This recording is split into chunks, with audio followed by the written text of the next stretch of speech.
Halo semuanya, kembali lagi bersama saya Bu Nafila Rahma. Assalamualaikum warahmatullahi wabarakatuh. Oke teman-teman, hari ini kita akan membahas tentang konfigurasi ion dan hubungannya dengan SPO. Apa sih yang akan kita pelajari pada bab ini? Kita akan belajar tentang bagaimana cara menuliskan konfigurasi elektron dari unsur jika ia membentuk ion positif atau ion negatif. Kemudian kita juga akan belajar bagaimana cara menentukan harga bilangan kuantum dari suatu unsur dengan menggunakan subunit. Kita juga akan menentukan bagaimana letak unsur dalam tabel periodik unsur, bagaimana letak unsur yang ada pada blok D, serta bagaimana cara menentukan nomor atom dari bilangan kuantum yang sudah diketahui. Oke, untuk yang pertama kita akan membahas tentang konfigurasi elektron dalam ion. Nah, seperti yang teman-teman sudah ketahui bahwa secara alami atom itu bersifat netral. Nah, untuk itu, ketika suatu atom akan berikatan dengan atom lain, ia akan cenderung untuk berubah menjadi bentuk ionnya, baik itu bentuk ion positif atau ion negatif. Seperti halnya dua contoh berikut. Di sini ada dua atom, yaitu atom natrium dan juga atom Cl. Ya. Nah, atom natrium di sini dan juga atom Cl, atom klorin, itu awalnya bersifat netral. Ketika mereka hendak bereaksi dan membentuk suatu senyawa baru, maka masing-masing akan berubah menjadi bentuk ionnya.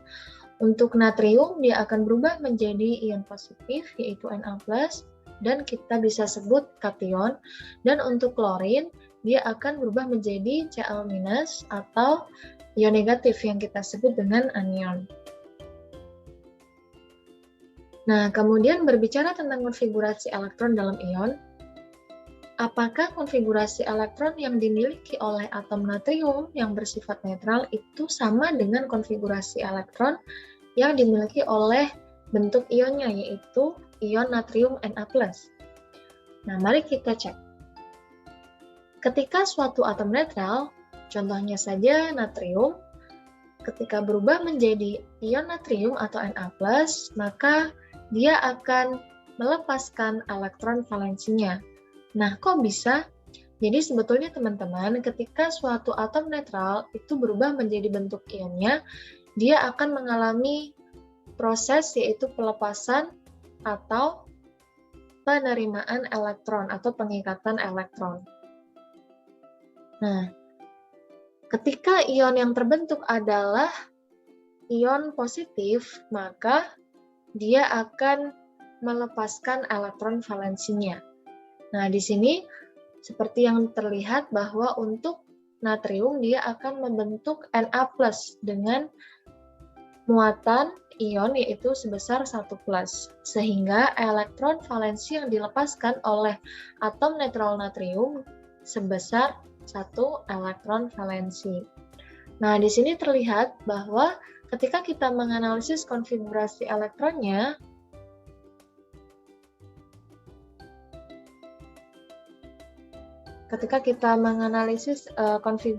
elektronnya, di sini terlihat bahwa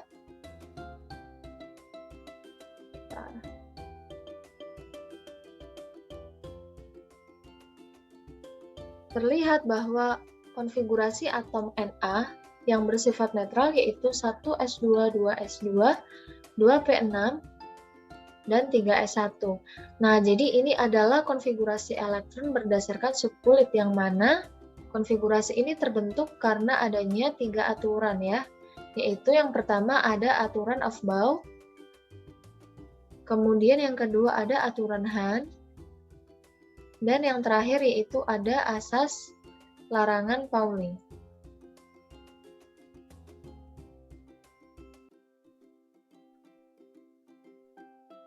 Nah, seperti yang sudah saya jelaskan sebelumnya, ketika ada satu atom netral berubah menjadi ion positif, dia akan melepaskan elektron valensinya. Sebesar berapa tergantung muatan ion yang terbentuk. Jadi misalkan di sini dari Na menjadi Na+. Nah, di sini muatan ionnya yaitu 1+, ya kan?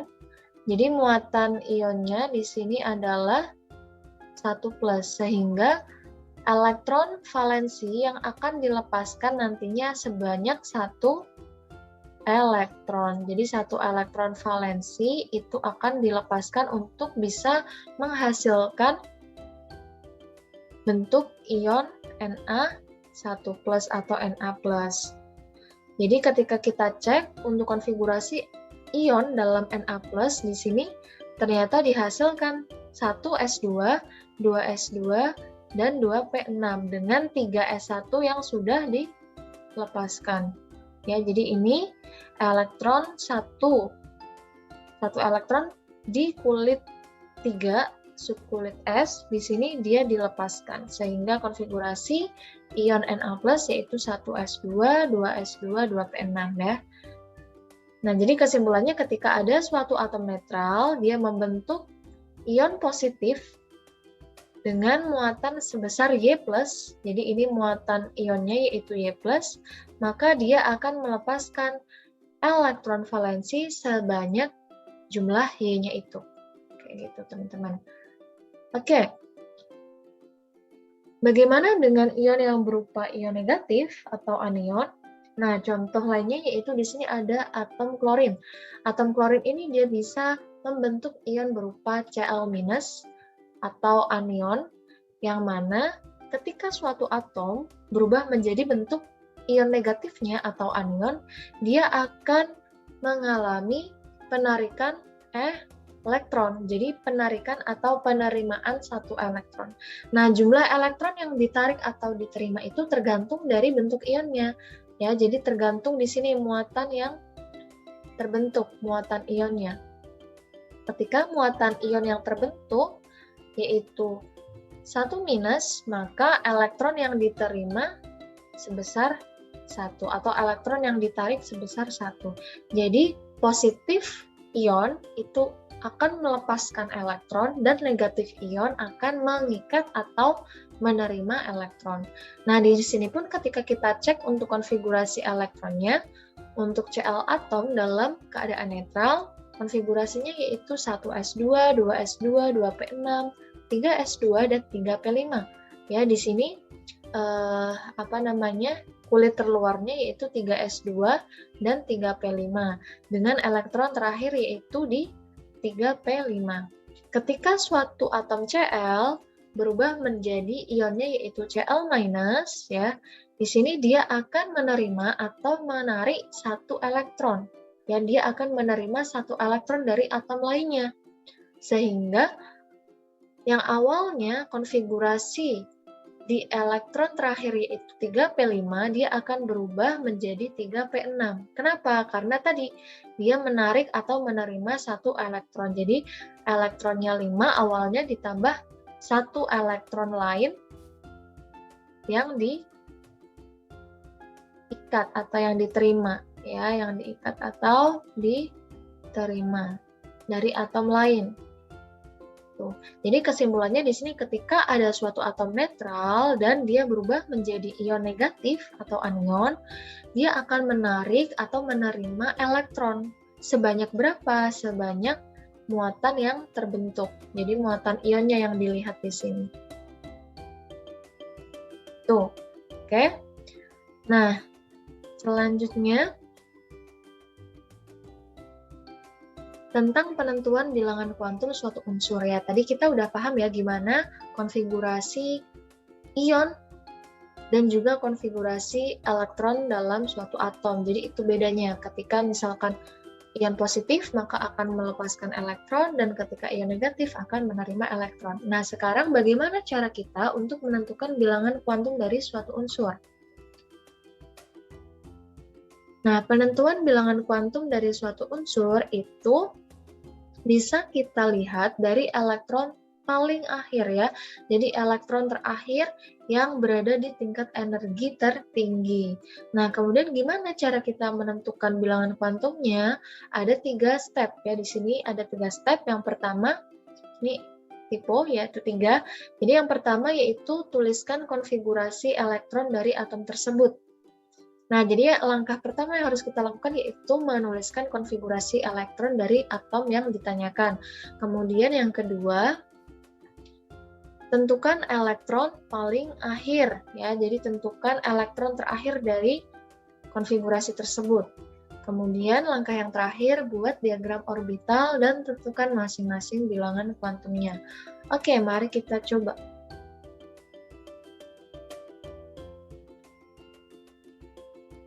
Nah, di sini contohnya adalah atom karbon. Nah, kita tadi membahas tentang gimana sih caranya untuk menentukan bilangan kuantum di elektron terakhir dari suatu atom.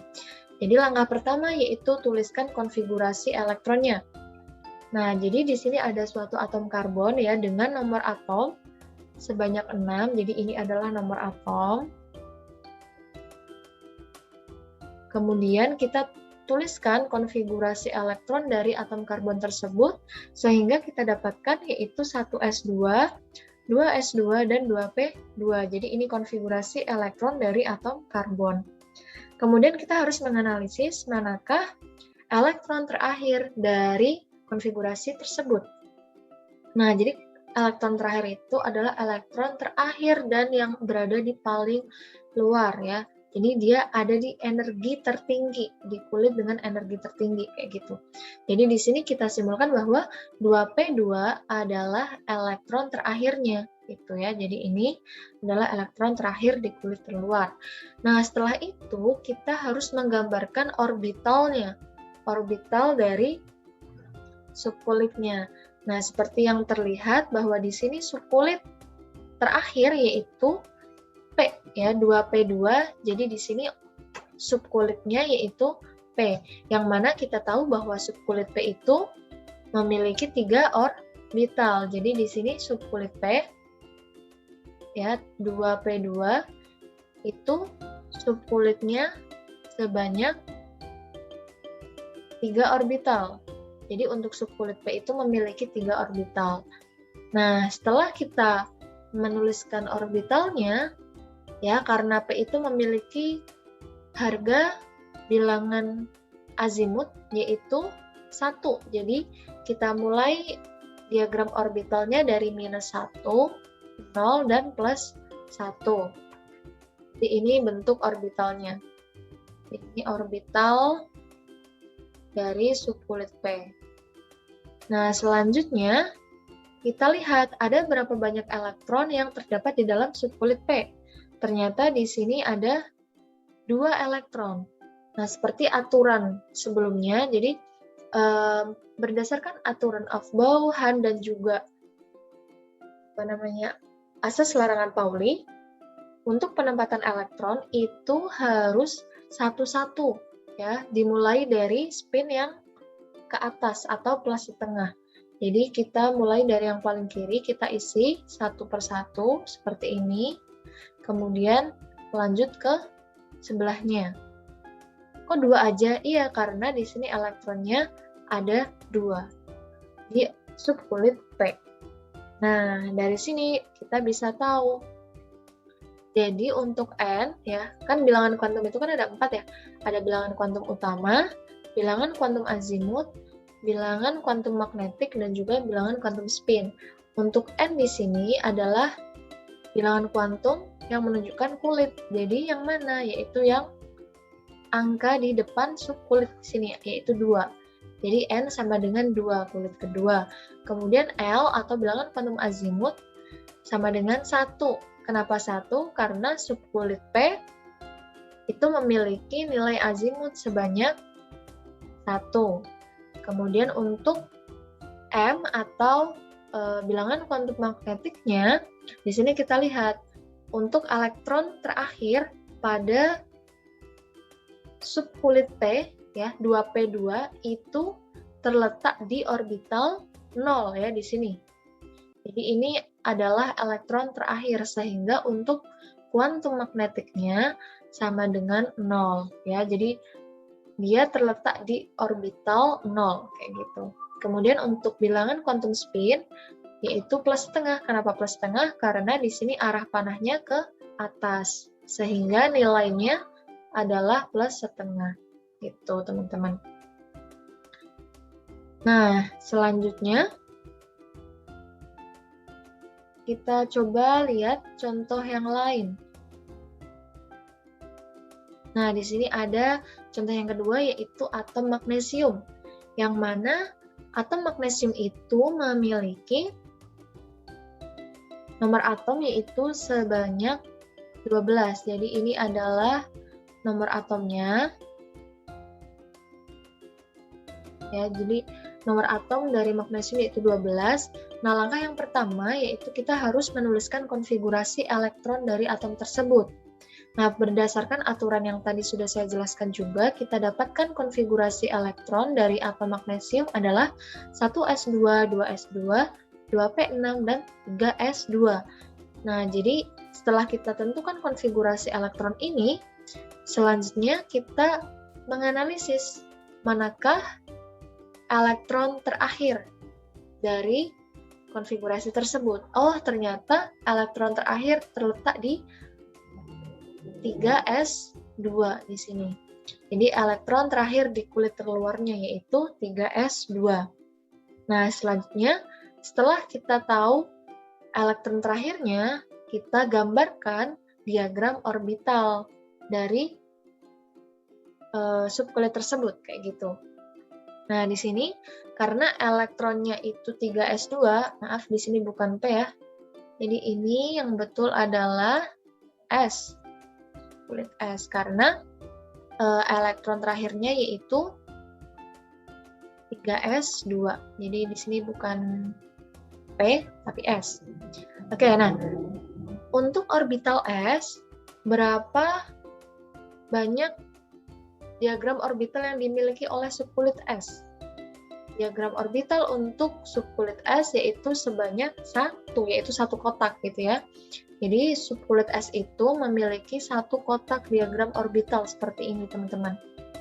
Nah, selanjutnya karena dia itu memiliki satu orbital dan memiliki nilai azimut yaitu 0, maka udah kita cukup gambarkan satu kotak aja. Kemudian setelah kita gambarkan satu kotak ini, kita isi dengan elektron. Berapa banyak elektron yang harus kita isi? Kita lihat dari konfigurasinya. Oh, ternyata di dalam subkulit 3s2 ini itu ada 2 elektron. Jadi dalam satu kotak subkulit S ini, dalam satu orbital subkulit S ini kita tuliskan elektronnya. Ya, jadi cara menuliskan elektronnya yaitu arah ke atas dahulu, kemudian dilanjutkan dengan arah panah ke bawah. Ya, jadi untuk arah ke atas ini bernilai spin yaitu plus setengah, dan untuk yang arah ke bawah bernilai spin yaitu minus setengah. Nah, setelah ini baru kita bisa menentukan, oh, bilangan kuantum utama. Bilangan kuantum utamanya kita lihat dari angka yang ada di depan subkulit. Nah, di sini angkanya ada 3, maka N sama dengan 3. Kemudian L atau bilangan kuantum azimut kita lihat dari subkulitnya. Subkulit S itu memiliki nilai azimut sama dengan 0. Ya, ini subkulitnya bukan P, teman-teman, tapi S. Ini S. Ya, jadi ini S dan azimutnya sama dengan 0. Kemudian untuk M atau bilangan kuantum magnetik, kenapa 0? Karena dia hanya terdiri dari satu orbital, yaitu orbital 0, kayak gitu. Kemudian untuk yang spin, karena elektron terakhir nih, elektron terakhir itu yang paling akhir ya.